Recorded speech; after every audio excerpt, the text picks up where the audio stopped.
Números, capítulo 4, Bamidbar. La parashá Naso. ¿Qué significa? ¿Alguien se acuerda? Sí, eleva o censo. Se traduce como contar o censar, pero es interesante las palabras porque hay otra palabra en hebreo que se usa para contar numéricamente. Sin embargo, la Torá pone Naso, que significa elevar. Y la frase es Naso et Roshi, que es eleva las cabezas. Pensaba en un salmo, el Salmo 3, cuando dice: tú eres mi gloria y el que levanta mi cabeza. Sí, exacto, qué lindo. No es la misma palabra la del Salmo, pero la idea es la misma. Claro. El levantar la cabeza significa dar dignidad, quitar la mediocridad, quitar ese sentimiento de inferioridad, o incluso estamos hablando de un pueblo que había salido de la esclavitud, y un esclavo generalmente baja la cabeza, anda con la cabeza, se resigna. Andar con la cabeza agacha es un poco resignación. Claro. Y elevar la cabeza es como dar dignidad y dar propósito. Cuando uno tiene en claro el propósito, no va a andar con la cabeza agachada por más problemas que tenga y por más circunstancias. Y por eso es interesante que un poco, bueno, es la continuidad, ¿no? Porque ya desde el capítulo 3, que viene, o desde el principio, mejor dicho, que comienza con un censo del pueblo en general, de los levitas después, y luego continúa con cada clan de los levitas, asignándoles tareas específicas a cada uno. Así como para hacer un resumen, comienza con el conteo de la familia de Gersón, el capítulo 4, versículo 22, allí comienza la parashá. Toma también un número de los hijos de Gersón. Y a cada uno, Gersón, Merari, Coat, le asigna tareas específicas. Cada uno tiene una tarea y ninguna de esas tareas es menor. Porque uno puede pensar, bueno, tiene que llevar las tablas. Pero son las tablas del tabernáculo. Y dicen los que tienen entre 30 y 50 años. Exactamente. Era la edad para poder servir en el tabernáculo. Deuteronomio menciona que era a partir de los 25. Pero bueno, los comentaristas de la Casa de Israel mencionan que había 5 años de preparación antes de comenzar a entrar en el servicio. O sea, se compatibiliza eso, ¿no?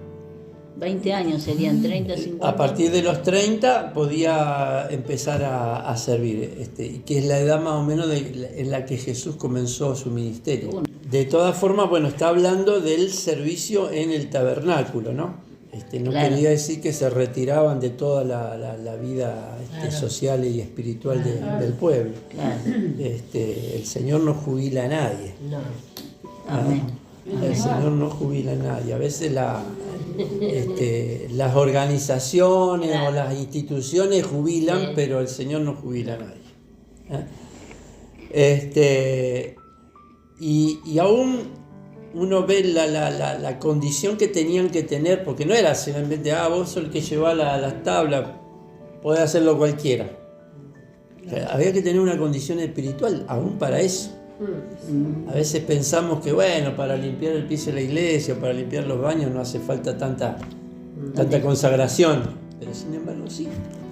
Cuando uno está en tareas que hace para el Señor, lo primero es estar en una condición espiritual. Por eso se le requería muchas veces a los levitas, a los sacerdotes, que cuiden la santidad, que tenían un montón de exigencias más que la del pueblo, porque estaban en tareas relacionadas a los santos. Por eso, el capítulo 5 habla de la pureza en el campamento, de guardar, digamos, si alguien se enfermaba de lo que ya hablamos anteriormente, de la lepra, que no era lepra, o si había otro problema de flujo corporal, eso tenía que salir del campamento, no porque hubiese pecado, sino porque esa impureza le impedía estar en el servicio, ¿no? A partir del capítulo 5, versículo 5, se habla de la restitución, que también todo tiene que ver con la santidad, ¿no?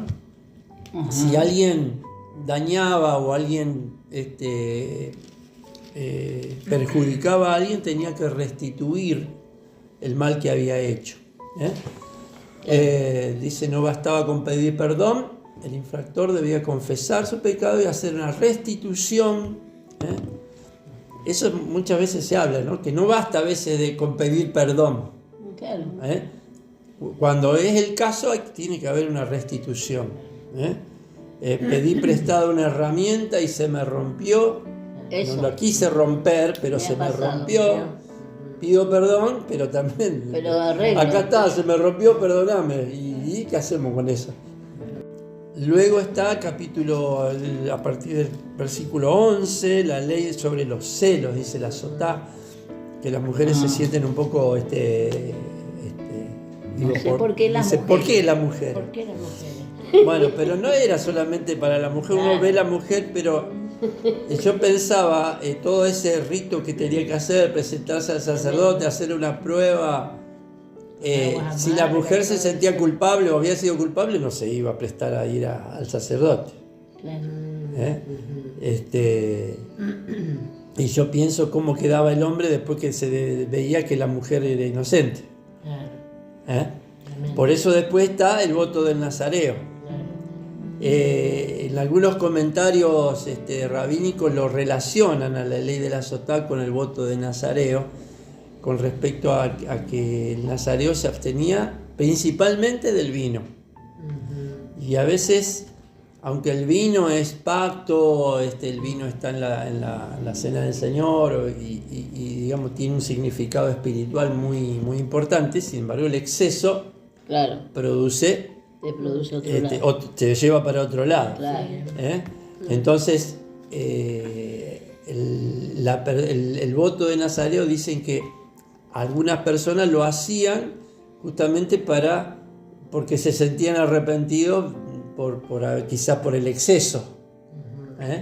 Entonces se veían cómo el exceso lo había llevado quizás a una inmoralidad o a cometer alguna cosa que no querían. Entonces por eso después hacían el voto de nazareo, para abstenerse por un tiempo determinado. El tiempo lo determinaba el que hacía el voto, pero por ese tiempo justamente es como que trataba de aumentar la santidad, al punto de que el voto de nazareo, las cosas que tenía que hacer eran similares a las que hacía el sumo sacerdote. Claro. O sea, alguien del pueblo, alguien que no era levita, no era de la familia sacerdotal, podía llegar a tener un nivel de santidad similar al del sacerdote. O sea, vemos como la santidad no es para algunos, la santidad es para todos. Y a veces uno necesita hacer alguna restricción, ya sea un ayuno, una promesa o abstenerse de algo que de pronto sabe que le está tomando el tiempo que debería estar haciendo otra cosa, o que puede ser cualquier cosa, ¿no? Que incluso cosas buenas, porque cuando vemos del vino, es algo espiritual, es algo bueno. O sea, Melquisedec dice que bendijo a Abraham con pan y vino. en algunas congregaciones, algunos pastores ponen el vino como Satanás mismo y no te dejan ni Claro. cocinar con vino. Ni mojarse los labios. No, nada.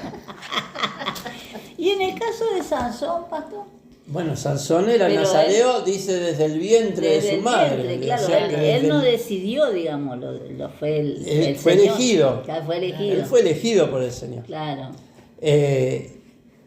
Es todo un tema, lo de Sí. podríamos hablar un rato largo de Sansón, De porque Sansón. el hecho de que alguien sea elegido y alguien tenga un voto no lo hace perfecto.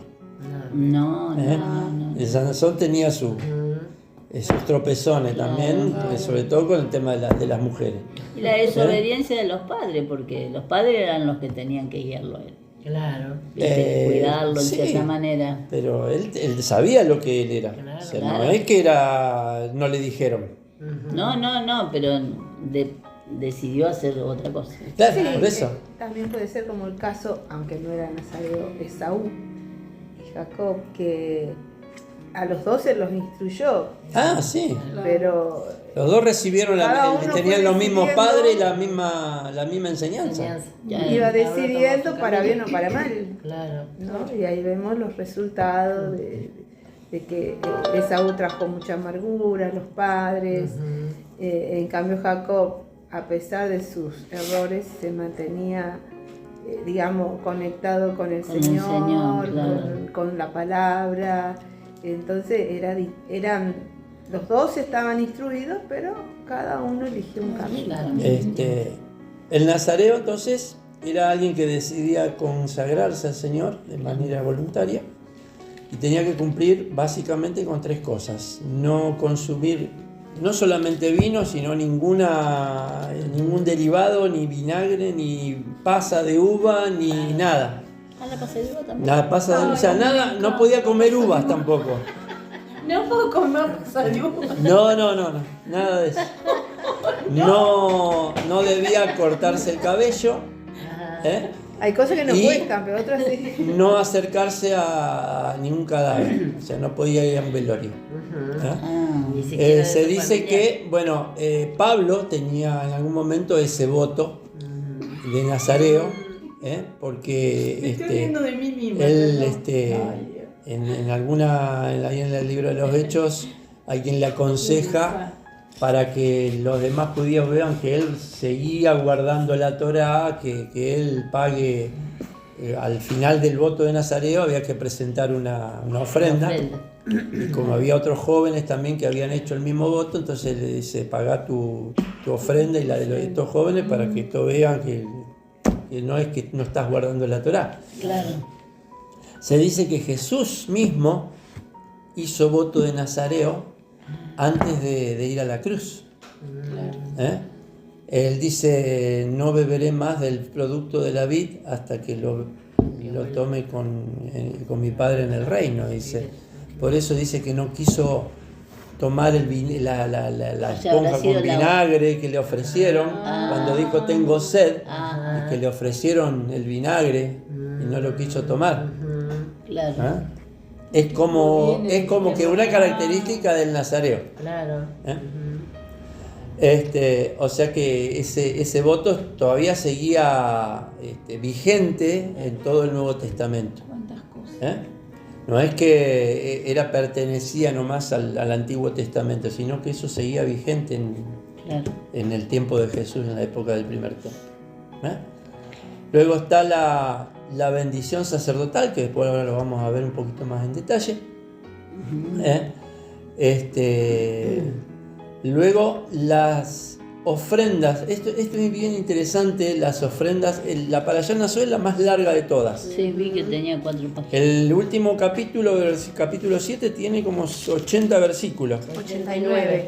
¿Viste? Casi 90 versículos. 89 versículos. Sí. ¿Por qué? Porque, digamos, siguiendo un concepto moderno, podríamos decir: bueno, si yo escribo un libro y tengo que repetir 12 veces la misma cosa, pues lo pongo una vez y digo, bueno, otros demás hicieron lo mismo. Claro.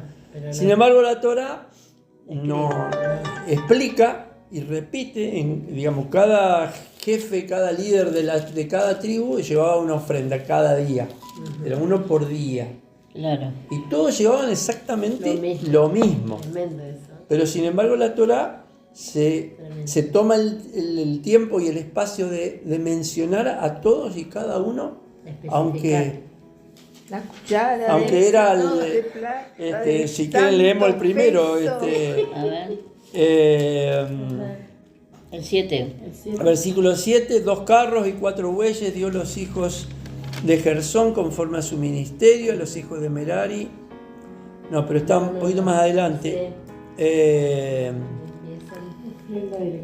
Versículo Creo que en el 12 puede ser. 12. Y el que ofreció su ofrenda el primer día fue Nazón, hijo de Aminadab, de la tribu de Judá.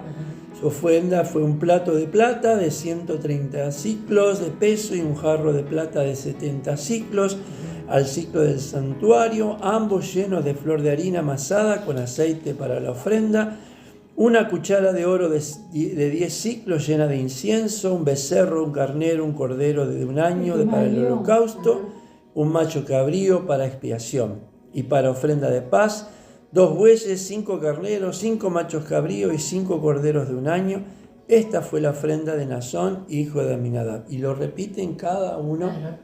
Las 12 veces. De las 12 veces repite exactamente Lo mismo. Cambiando nomás el nombre de Ajá, los nombres. Sí. Cómo Dios tiene en cuenta La ofrenda de cada uno. la ofrenda de cada uno. Claro. Eso también tiene que ver con el principio. Eleva las cabezas. Dios tiene en cuenta a cada uno es importante. Dios no dice, bueno, el primero y después lo demás está todo bien ya. Claro. Cada uno es importante. Ninguno, como decíamos de pasada, ninguno es un ladrillo en la pared, que no tiene importancia. Claro. Todos tienen, Pedro decía, somos piedras vivas. Por ahí este pasaje me hace acordar un poquito, me hace relacionarlo. ¿Vieron cuando hay alguna entrega de diplomas, una colación, así, que ponele son 30 que reciben el mismo diploma y al primero lo aplauden con todo y después a los últimos ya 4 aplausos ya porque la gente ya está cansada. Es cierto. Acá es como que Dios está aplaudiendo a cada uno con la misma intensidad. Dándole hasta el último. desde el primero hasta el último, poniéndolo como si fuera el más importante. Y la otra es que después del primero que trae todo eso de ofrenda, el segundo podría haber dicho, no, yo voy a llevar 2 cucharas, voy a llevar yo. Y entra la competencia, a ver quién lleva más, Claro, quién da más. Claro. Sin embargo, todos dieron Igual. exactamente lo mismo. O sea, acá no se trataba de sobresalir.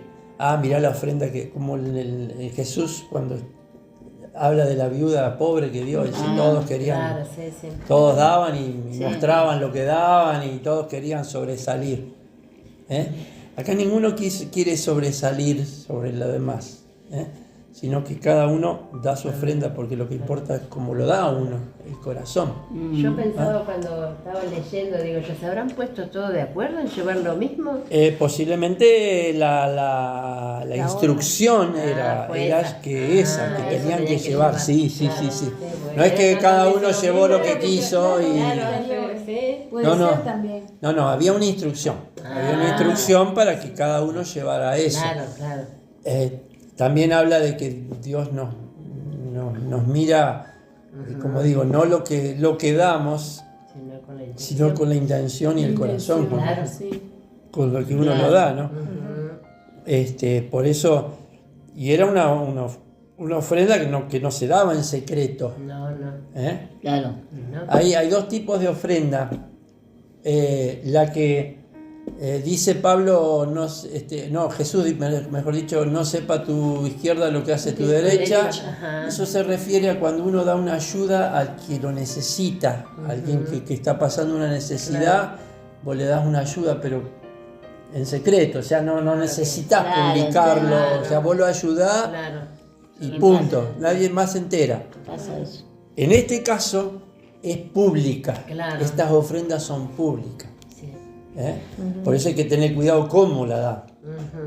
Que no haya orgullo, que no haya vanagloria o decir, mirá lo que estoy dando, sino que haya realmente humildad en lo que se da. Claro, porque eso, ¿cómo sería en ese caso cuando vos, si te ayudan y después te dicen, no, porque yo lo ayudé, Claro, le dije, sí. o sea, es como que no te No, sirve. por eso, No, Delante de Dios, digamos. la ayuda que uno da a otro, a alguien que está pasando necesidad, sabe el que recibió la ayuda y vos, y Dios. Claro, y Dios. Nada más. vale. Nadie se tiene que por qué enterar. ¿Y no? Porque no es algo para andar publicando. Claro. Las ofrendas que a veces se hacen para el Señor, saben que hay muchos que donan algo y no quieren que nadie sepa, bueno, pero en este caso era público. O sea, todos veían lo que se estaba llevando. O sea, y no tiene que avergonzar o no tiene que ser un motivo de, no, que nadie se entere. No, está bien, porque es también para testimonio. Claro. La ofrenda de la viuda era pública. O sea, estaba el cofre de las ofrendas y todos veían lo y Jesús vio. Claro. Por eso pudo decir, mirá, esta viuda dio más que todos ustedes, porque dio lo último que tenía. Aparte él sabía que... Y sabía. Y Sí. sabía también, sí. Las ofrendas, ¿no? Trajeron ofrendas idénticas para la dedicación del altar, aunque todos trajeron exactamente lo mismo. La Torá detalla la ofrenda de cada uno día por día, porque era uno cada día. Uno cada día. Esto enseña que a los ojos de Dios el esfuerzo y la devoción de cada persona y tribu son únicos y valiosos por igual. ¿Ah? Al final, esta parashá termina con Moisés entrando al tabernáculo, donde escucha la voz de Dios hablándole desde el altar. La parashá Nazó nos muestra cómo la elevación espiritual, el servicio de los levitas y el voto del nazareo, la rectitud social, restitución por los errores, paz matrimonial, preparan el terreno para que repose la bendición sacerdotal y la presencia de Dios en la comunidad. Parecen que son temas desconectados uno de otro cuando uno lee, porque empieza con el cuento, el censo, la distribución de tareas, después el tema de los celos, después el voto de nazareo. Parece que están desconectados uno de otro, pero todo eso que leímos al principio es importante para la bendición y para que la presencia de Dios esté en medio nuestro. Escuchaba, aunque no, me cuesta retener muchas cosas, de lo que dice un siervo, decía de que, claro, yo le digo, esto del tema de la mujer, le digo, medio injusto, decía yo. Esto es medio injusto porque es como que la mujer Claro. es el problema.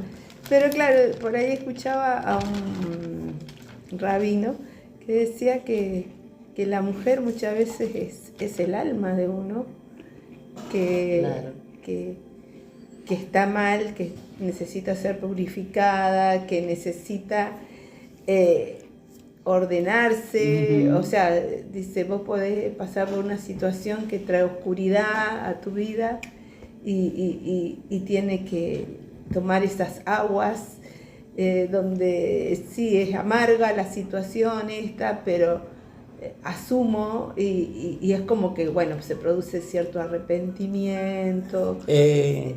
Yo lo que escuchaba es la intención de salvar un matrimonio. También. El matrimonio está basado en la confianza. Sí. Y cuando por ahí esa confianza se pierde, se daña. O sea, acá está hablando del celo, o sea, no está hablando de que la mujer sí o sí era culpable, sino que el hombre sospechaba. Claro. Entonces, cuando cuando hay esa desconfianza y se pierde. Claro. Y los celos son como un espíritu. Y bueno, ¿no? entonces para despejar eso es que Moisés, el Señor mejor dicho, pone esa ceremonia donde incluso el agua borraba en cierta forma lo que se había escrito donde estaba el nombre de Dios. O sea, hay algo que es muy sagrado que no se puede borrar el nombre de Dios. Pero en este rito se borraba el nombre de Dios. O sea, tan importante, tan fundamental es esa unidad en la familia y en el matrimonio, que Dios está dispuesto a borrar el nombre de Él con tal de que esa confianza sea restituida. En ningún otro caso ocurre eso. El restituir, y si uno se pone a pensar, toda sociedad, eso lo aprendíamos en la escuela primaria, que nos decían que la familia es la célula de la base de la sociedad. Y hoy en día vemos como esa célula está enferma, no hay familias sanas, o sea, gracias a Dios hay familias sanas. Hay algún, claro, Pero pasa que son, pero que no se una ven. sociedad empieza a degradarse cuando se empieza a degradar la familia. Exacto, claro. El hogar. Y el otro día escuchaba la diferencia entre hogar y familia, no es lo mismo. Hogar es el matrimonio. Hogar viene de hoguera, de fuego. Mira. Familia es la familia, La completa. con los hijos. Claro. Pero cuando esa institución, digamos, del matrimonio se empieza a debilitar, y por algo el enemigo ataca principalmente a la familia, ¿Familia o al hogar? o al hogar también, porque cuando eso empieza a fallar toda la sociedad. Las sociedades se vienen abajo no porque haya digamos eventos naturales o porque haya ni siquiera porque haya guerras, sino porque haya cosas que vienen sobre una sociedad, sino porque se degrada la familia. Allí donde haya familias y matrimonio fuerte, esa sociedad, esa cultura va a permanecer. ¿Por qué el pueblo de Israel sigue permaneciendo hasta hoy? Porque siempre le dieron importancia a eso. Claro. No es que no haya habido Cosas, ¿no? Claro. Pero una de las enseñanzas principales del pueblo judío es la familia, darle importancia al matrimonio Por eso primero. ellos cuidan mucho. Ellos cuidan muchísimo eso. Sí, sí.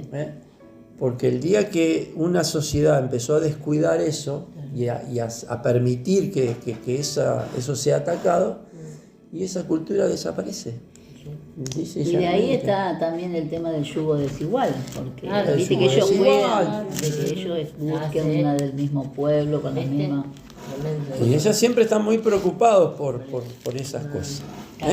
Y yo no sé, viene así como a lo loco mi pensamiento. A ver. También el Señor, en la palabra está que el Señor compara la relación nuestra con Él como también como un... Sí, bueno, por eso justamente el Señor muchas veces, vamos a ver que compara en los profetas sobre todo, el hecho de lo que se celebra en Shavuot es comparable a una ketubá, a un compromiso matrimonial entre Dios y su pueblo. Claro. Y eso muchas veces se ve reflejado también en los profetas. Claro.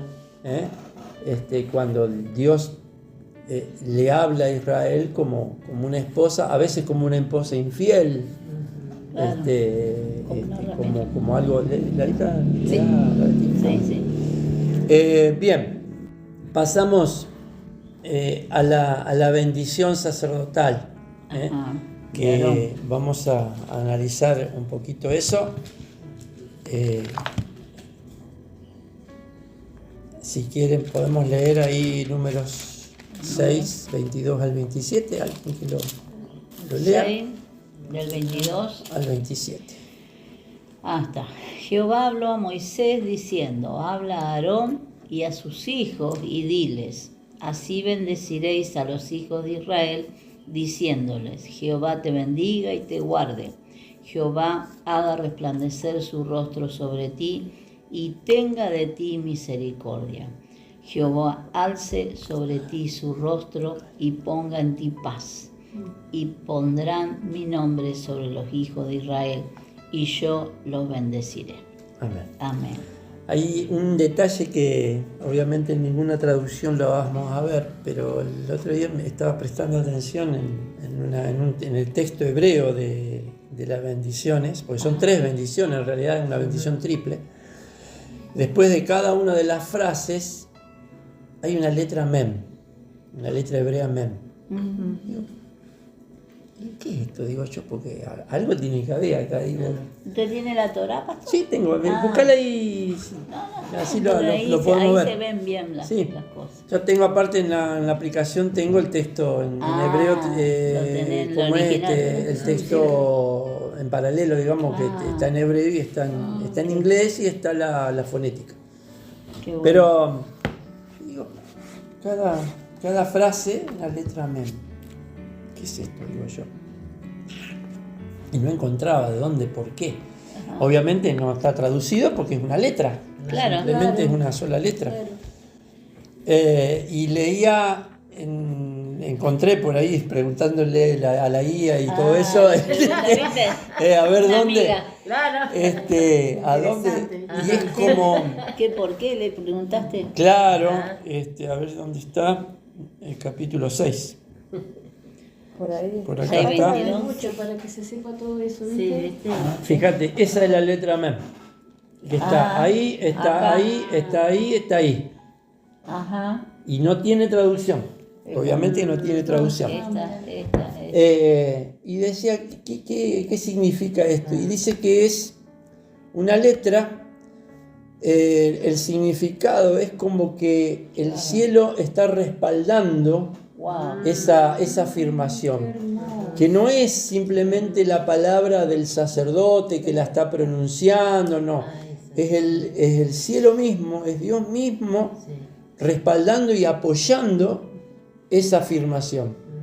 O sea, la bendición, que dice la bendición sacerdotal, no son los sacerdotes los que bendicen, es Dios que bendice. Amén. Digamos, simplemente los sacerdotes son canales a través de los cuales Dios bendice a su pueblo. Teniendo en cuenta eso, ¿no? que la bendición es de parte de Dios. Y así tiene que ser cada vez que nosotros bendecimos a alguien. Cuando decimos Dios te bendiga, bueno, es una Amén. frase que la tenemos recontra repetida, ¿no? Pero a veces se nos pierde el significado de eso. bendiga y Porque te cuando guarde. uno bendice a alguien, en realidad es Dios que está bendiciendo. Incluso yo puedo bendecir a alguien que no me cae bien, porque no soy yo. Claro. Es el Señor. El pasaje comienza diciéndonos, Jehová habló a Moisés diciendo, habla a los hijos de Aarón y a sus hijos y dile, así bendeciréis a los hijos de Israel, diciéndoles, Jehová te bendiga. Ahora, un detalle, porque empieza hablando en plural.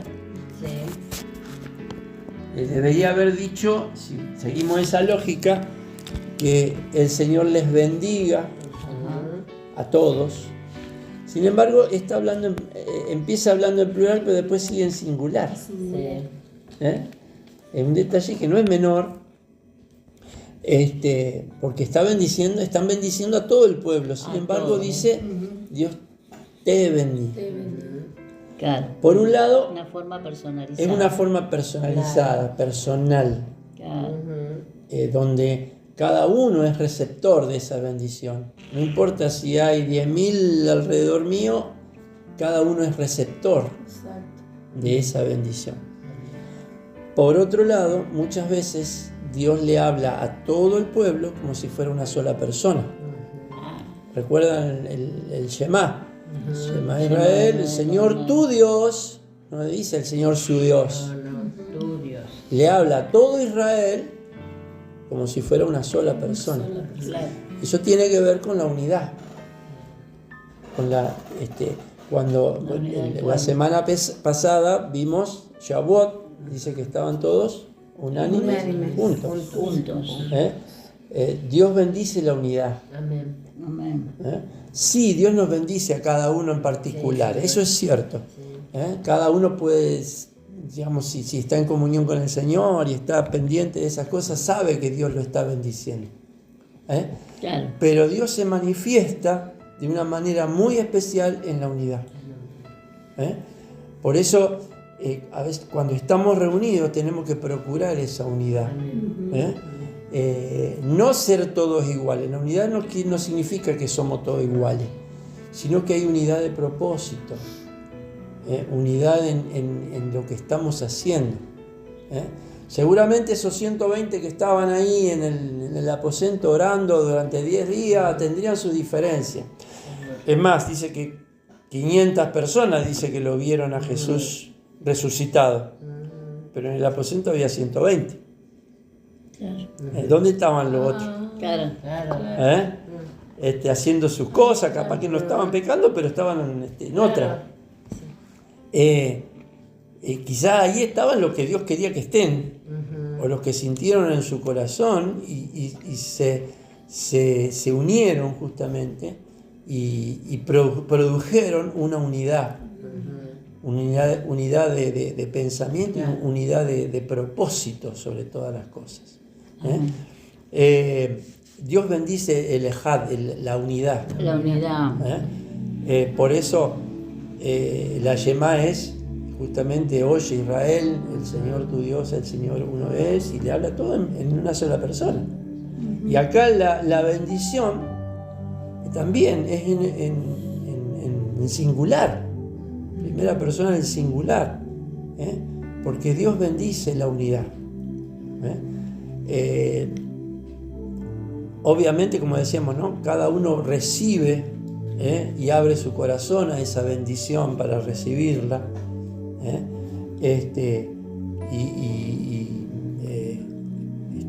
Es receptor de esa unidad, de esa bendición, perdón. Eso por un lado, ¿no es cierto? Sigo un poco más adelante. Jehová habló a Moisés diciendo: habla a Aarón y a sus hijos y dile: así bendeciré a los hijos de Israel, diciéndoles. La bendición empieza con Dios, parte desde Dios. Dios es la fuente de toda bendición. Amén. De Él procede. Nos ordena bendecir a otros, pero la fuente de toda bendición es Él. Es Él. Lo hace a través de Moisés, porque es el líder, es la figura que está representando a Dios en ese momento. Pero lo usa para indicar que eso que van a hacer, esa bendición, es un mandato de Dios. Claro, no es Bendecir es una acción más que un sentimiento. No es un simple deseo. No es una expresión de deseo. Que seas feliz, que el Señor cumpla tus deseos. No, es algo, es una acción. Bendecir es una acción. Amén. Es decir, bendecimos a alguien porque solo somos un instrumento de Dios. Amén. Somos el canal por el que Dios bendice a otro. A través nuestro, Dios puede bendecir a una persona.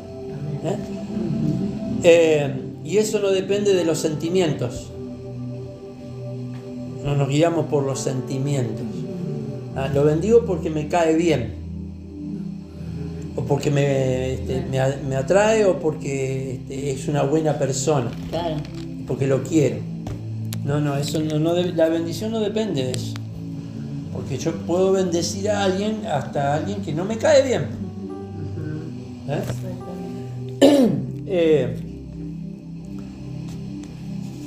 Pero aún esa bendición como afecta, ¿no? Y esa bendición, como contaba Marta. Eso Sorprende y sorprende cae bien. y Y la gente lo hace- necesita, sí. capaz. Incluso puedo yo estar de mal humor, no contra la persona en sí, no contra alguien, sino porque Justo estoy mal. Claro, Me claro. salió, hoy me salió todo mal. Levantaste con el ¿Qué voy a pie andar izquierdo. bendiciendo si estoy enojado?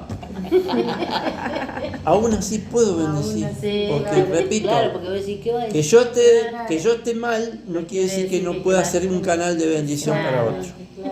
¿Eh? Qué bien, me gustó eso. Cuando dice, bueno, acá pone un ejemplo que está bastante interesante, cuando Isaac bendice a Jacob. Isaac fue engañado, Ajá, porque creyó que era el hijo, Claro. el otro hijo. el otro. Y Jacob, podemos cuestionar el procedimiento, digamos, pero sin embargo Dios bendijo a Jacob. Eso no hay duda que fue así. A pesar de que la metodología, digamos, no fue la más correcta, y que a pesar de que Isaac pensó que estaba bendiciendo a uno y estaba dando la bendición a otro, Claro. sin embargo la bendición le llegó a Jacob. Llegó. La madre cómplice. Sí. La madre cómplice, todo el combo. Es todo un tema. Todo el combo. Pero a pesar de eso, a pesar de todo lo irregular que podríamos decir, no, pero eso está todo mal. Sin embargo, la bendición le cayó a Jacob, y porque Dios quería que le cayera a Jacob. Claro, había un propósito. Porque había propósito. Tenía que ¿sí? ser así. Y es como que también Jacob buscaba.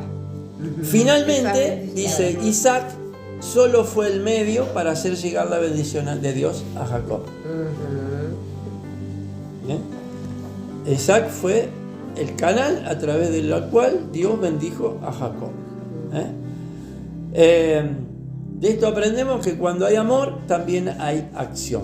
No solamente la bendición es un sentir, sino una acción que va más allá de nuestro sentimiento.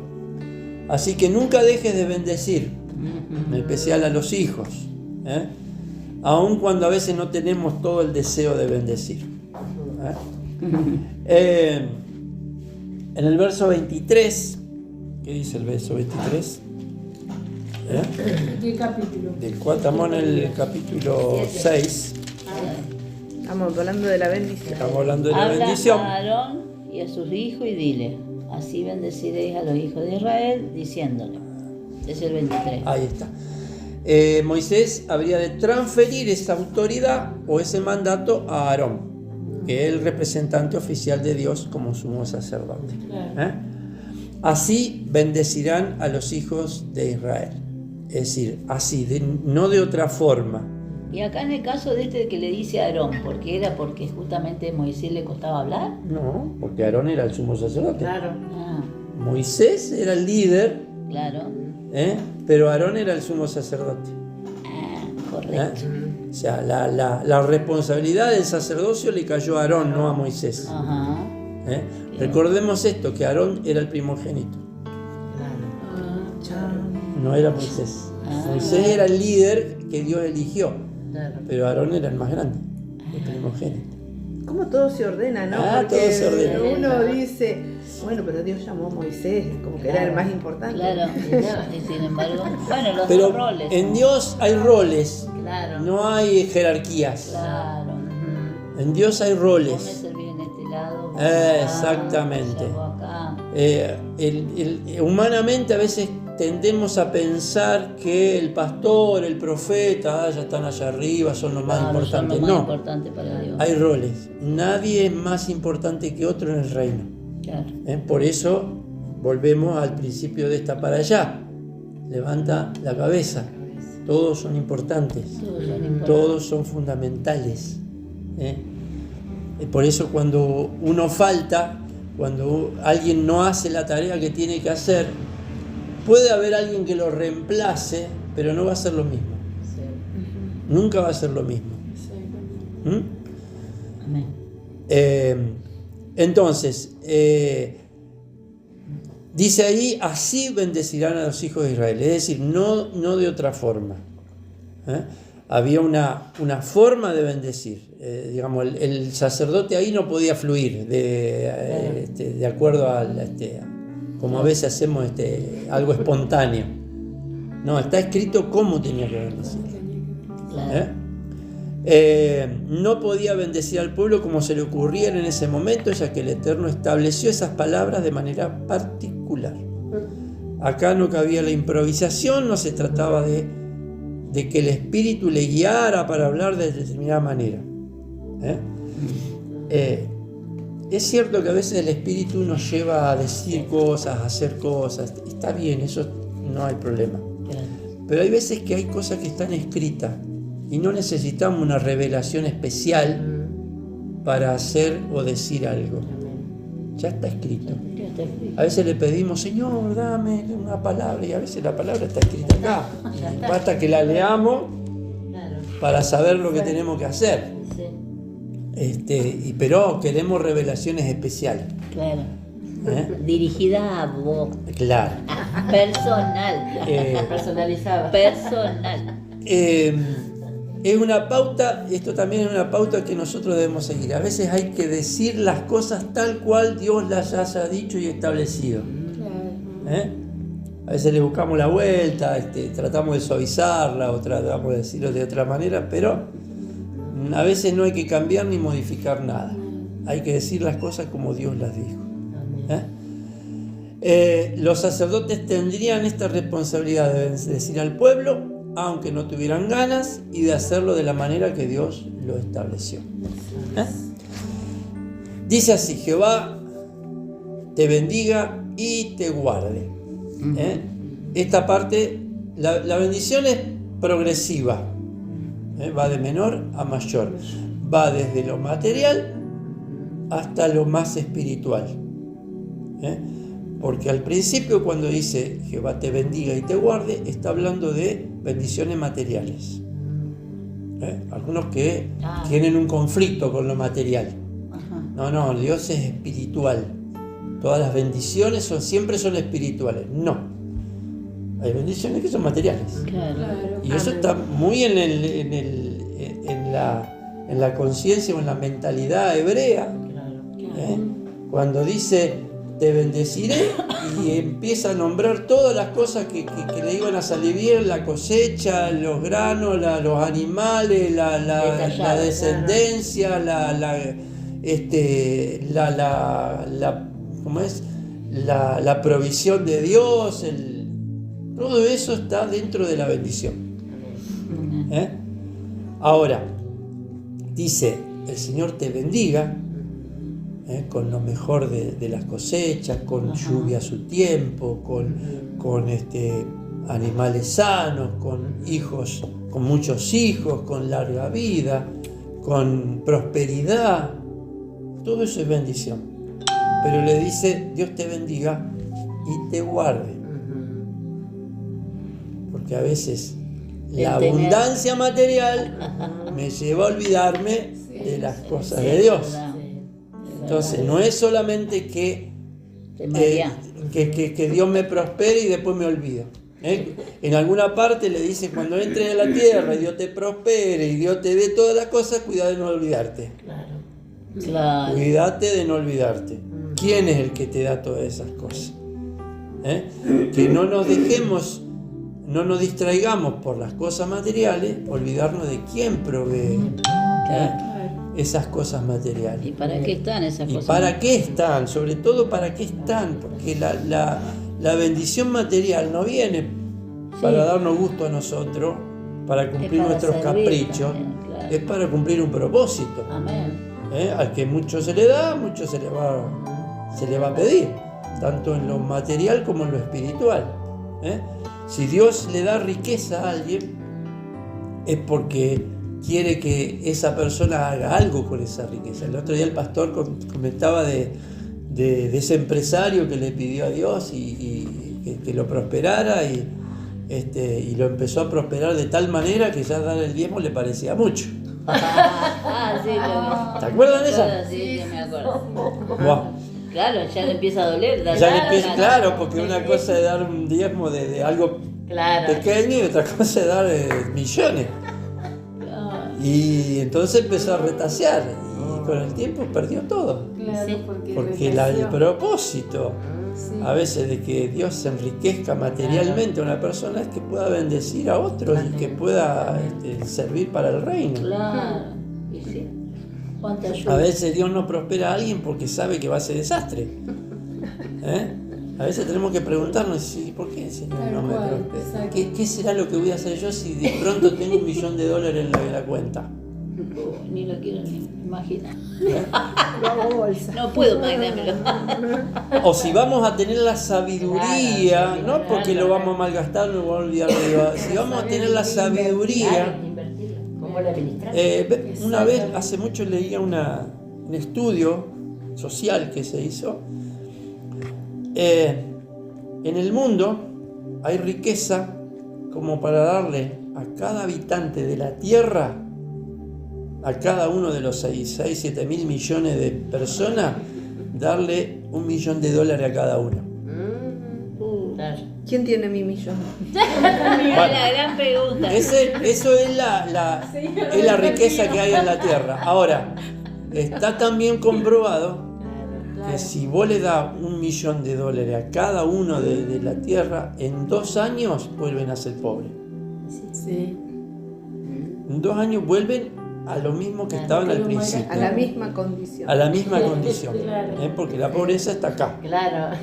no está en el bolsillo. La pobreza está acá. Eternamente, claro. O sea, a veces vemos, Señor, ¿por qué no hay prosperidad a veces en algunas personas o tienen que lucharla o batallarla tanto? Bueno, porque hay un propósito. Y porque hay gente que de pronto es muy prosperada y nos pregunta, ¿y por qué este tiene y el otro no? Y yo no tengo. Claro. Y bueno, Pero porque tal vez sembró. bueno, no, o sea, Pero aparte hay iniquidades también, pastor. Hay un porque montón hay, de cosas. pero que Dios está viendo más allá Claro. de lo que nosotros podemos ver. ¿Eh? Como te decía, ¿quién sabe qué hago yo Claro. si mañana Dios me hace multimillonario? ¿Entendés? Claro. Y por algo Dios no te tiene ahí para que vos sigas confiando, para que vos sigas dependiendo, para que vos Sigas sigas soñando. Sigamos Bueno. participando. Conocí a alguien que decía, sí, el Señor no me da más porque... Claro. porque me sabe que yo diera, hago desastre. yo haría un desastre con todo Sí, lo que... Claro. Entonces cierto, tenía sí. lo que necesitaba. Claro. Entonces, la bendición económica, Dios bendice económicamente, pero dice, Dios te bendiga y te guarde. Que el Señor te guarde cuando tengas un poco más.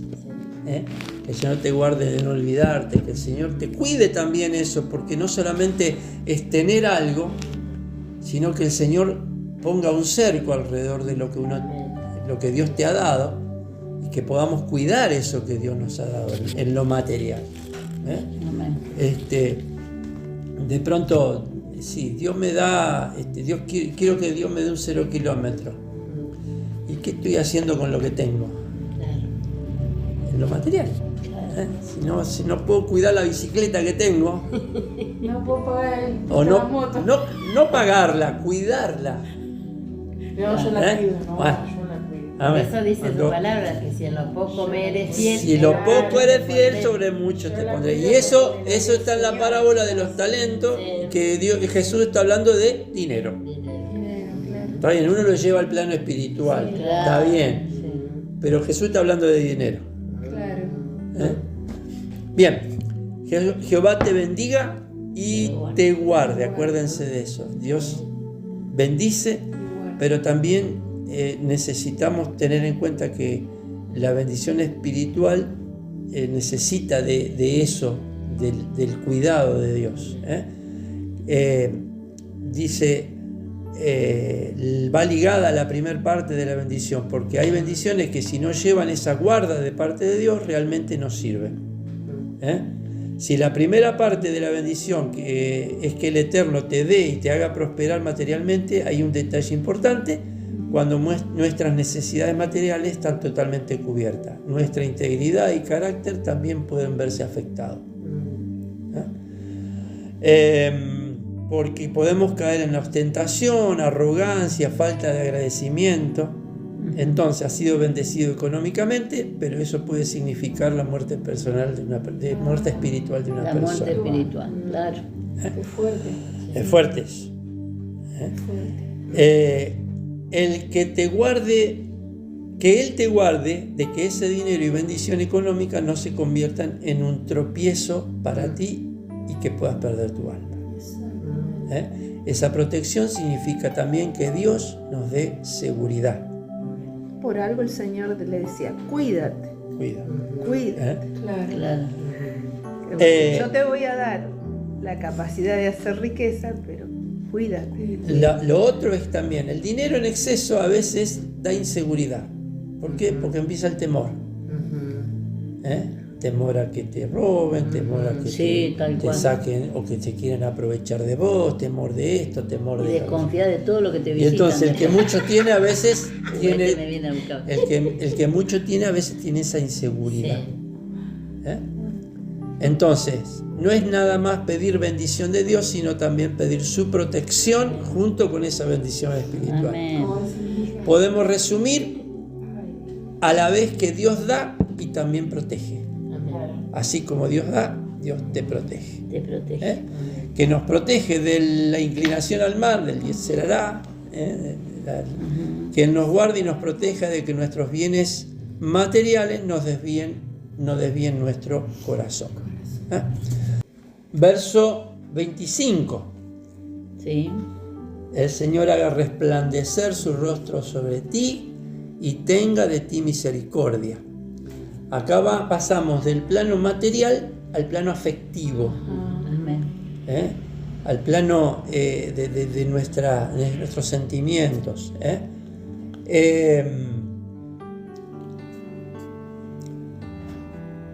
Tiene que ver con el plano afectivo, con la parte emocional, con nuestras emociones. No somos solamente materia y espíritu, sino que tenemos emociones y pensamientos. En este caso, la palabra resplandecer o iluminar es una expresión que implica una cara sonriente. Que Dios te sonría. Hay algo más lindo que a veces recibir una sonrisa. Un rostro iluminado es como un rostro feliz. Esta parte de la bendición nos dice que Dios se dé vuelta a mirarte y te sonría. Qué lindo. Que Dios te sonría cuando te mire. Claro, que te transmite. Lo más cálido que podemos recibir muchas veces de una persona es una sonrisa. Cuando no se necesitan palabras, cuando te reciben con una sonrisa. Hay algunos videos, por ahí no tiene mucho que ver, pero me acuerdo ahora, donde muestran a una persona que quizás está esperando un colectivo, está haciendo una cola, qué sé yo, y alguien la está filmando, y ese alguien o es el esposo, es un amigo, y está la persona así, cuando por ahí mira así, se da la vuelta a la cámara y se da cuenta quién es, se sonríe así, le cambia la cara. No sé si habrán visto ese video. Y varios así, que está la persona toda seria, sola, y cuando ve al que conoce y se le ilumina la cara así, y va corriendo a recibirlo. Creo que es una buena imagen de cuando miramos a Dios y Dios nos reconoce y justamente que el Señor haga resplandecer su rostro, que Dios te mire y te sonría. Algunas versiones, la versión internacional dice que el Señor te mire con agrado. Otra versión, la nueva traducción viviente, dice que el Señor sonría sobre ti. Si Dios nos mira con agrado, si sonríe sobre nosotros, entonces nos puede otorgar gracia.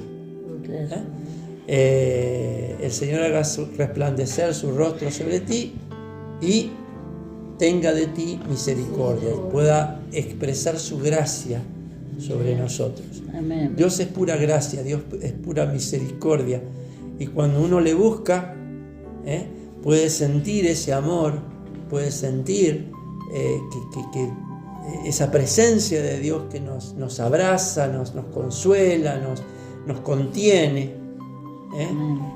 Y eso tiene todo que ver con nuestra parte emocional. Que Dios esté sonriendo sobre nosotros, diciéndonos, te amo.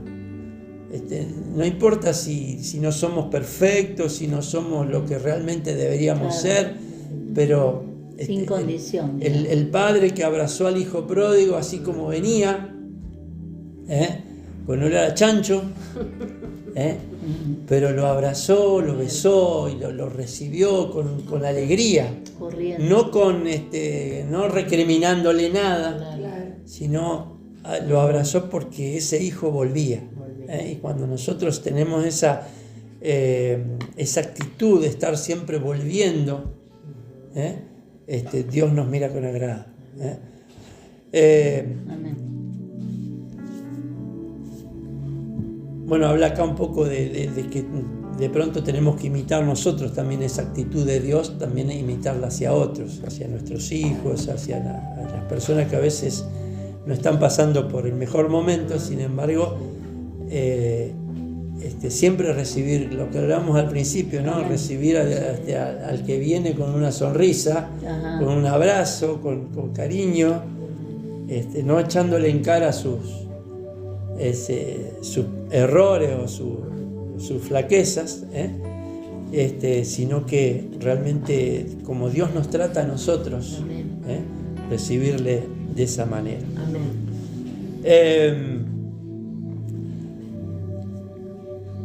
Deberíamos, dice, hacer un esfuerzo porque a veces no se nos da por algún problema que en el trabajo, situación que hayamos tenido, sobre todo con los hijos, y se nos olvida cambiar el rostro. Dejar los problemas. Yo cuento hasta aquí. Me pasa que el mismo problema por ahí sea. Cuando era Y un no. chico. Entonces, la bendición material, la bendición emocional que Dios pone sobre nosotros, tratándonos con misericordia, con gracia, derramando su gracia. Y por última dice, el Señor alce sobre ti su rostro y ponga en ti shalom. Y esta es la parte superior, dijimos que va de menor a mayor. La parte espiritual, la expresión podemos entenderla como que Dios se dé vuelta a verte de nuevo, es decir, que Dios te pueda ver, ya que Él manifestó que una forma de castigar a su pueblo era muchas veces apartar la vista. Si Dios aparta la vista de su pueblo se ve en problemas. Alzar el rostro significa recibirte, darte dignidad, darte aceptación. Cuando en Deuteronomio 31:13 dice que Él escondería su rostro. Cuando Dios esconde el rostro, en el contexto de Deuteronomio, faltaba la lluvia, faltaba la cosecha, venían las plagas, venían los enemigos, venía todo lo que no era deseable ocurría. ¿Por qué? Porque Dios había ocultado el rostro. Porque había un problema espiritual. Claro. Porque había algo que había rebeldía, había idolatría, había un montón de cosas, desobediencia, entonces Dios ocultaba el rostro. Dice Deuteronomio, yo ciertamente esconderé mi rostro en aquel día por todo el mal que ellos habrán hecho por haberse vuelto a dioses ajenos. Eso dice Deuteronomio 31:13. Entonces, una persona enojada, que está enojada, es una persona que no te quiere ver. En el ámbito espiritual, si pensamos y sentimos que Dios está enojado con nosotros, difícilmente nos va a voltear a ver. Esta bendición nos dice que Dios alce sobre ti su rostro. Ver a alguien implica que estás en paz con esa persona. Cuando Dios quiere verte, cuando Dios alza sobre ti su rostro. Quiere decir que la presencia de Dios está. Cuando Dios dice, para un poquito, la idea es cuando Dios nos mira con amor y alza su rostro sobre nosotros, es como si Dios nos mirara con favoritismo, por así decirlo. Claro. me gusta pensar que es como si realmente la presencia de Dios estuviera. Si la presencia de Dios no está, no, como dijo Moisés y clamó, si tu presencia no va con nosotros, no nos muevas de acá. Claro. ¿A dónde vamos a ir sin tu presencia? No tiene ningún sentido nada de lo que podamos hacer si no está la presencia de Dios, si no se manifiesta la presencia. El otro día el pastor hablaba acerca de la soberanía de Dios y la manifestación de Dios. La soberanía de Dios depende de Dios, o sea, no importa lo que suceda, Dios sigue siendo soberano. Ahora, la manifestación y la presencia manifiesta de Dios depende de nosotros. Claro. Si nosotros procuramos la santidad y procuramos, no que seamos perfectos, pero que buscamos, somos buscadores de esa presencia, entonces la presencia se va a manifestar. La pregunta muchas veces que aparece en los salmos y el cuestionamiento no era si Dios existe o no existe, sino era ¿dónde está tu Dios? Claro. ¿A dónde está tu Dios? ¿Por qué? Porque había a veces desobediencia, idolatría, y Dios se aparta de eso. Y la presencia se aparta. ¿Dios sigue siendo soberano? Sí, totalmente. Pero esa manifestación de Dios se aparta.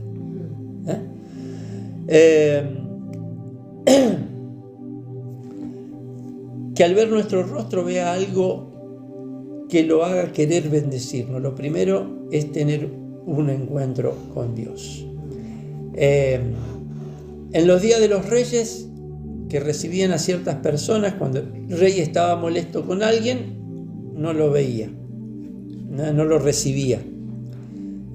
Esto le sucedió a uno de los hijos del rey David, Absalom, que se había rebelado contra él y ya había pasado más de un año y el rey no lo recibía, porque había rebeldía en él. Luego, por ciertas situaciones, alguien intercede por él y el rey ya lo recibe. Es como una manera de decirle, te he perdonado. Por tanto, cuando el Señor nos mira es porque nos ama.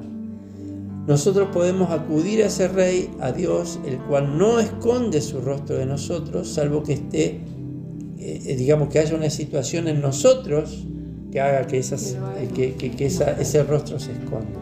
O sea que el Señor es bueno. El Señor siempre está dispuesto a perdonarnos y a recibirnos. Es la actitud nuestra la que cambia la situación. La última parte de esta bendición dice, y ponga en ti Shalom. La palabra que se traduce como paz es Shalom, que significa mucho más que simplemente ausencia de conflicto. Cuando hablamos de paz, decimos, bueno, paz es estar en paz, que no hay conflicto, que hay tranquilidad.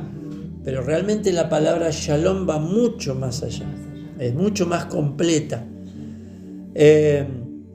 Proverbios 16:7 dice, cuando los caminos del hombre son agradables a Jehová, aún a sus enemigos hace estar en paz con él.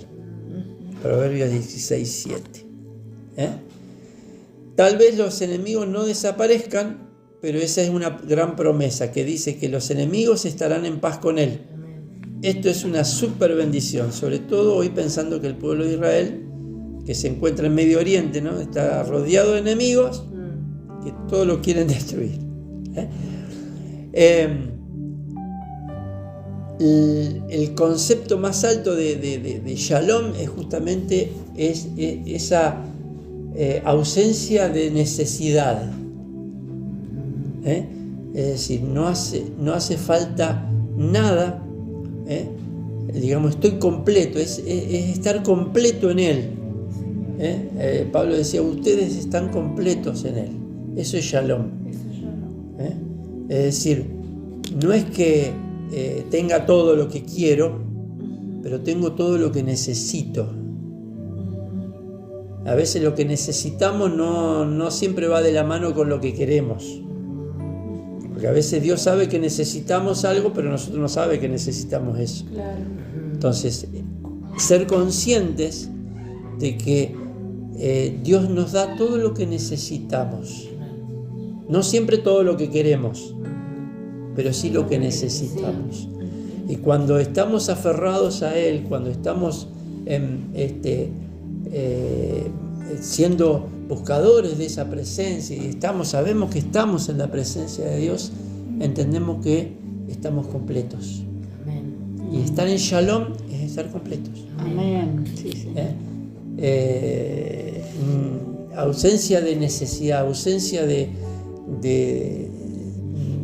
carencias. O sea, sí, sé que me faltan cosas, me gustaría tener esto, me gustaría tener lo otro. Yo también.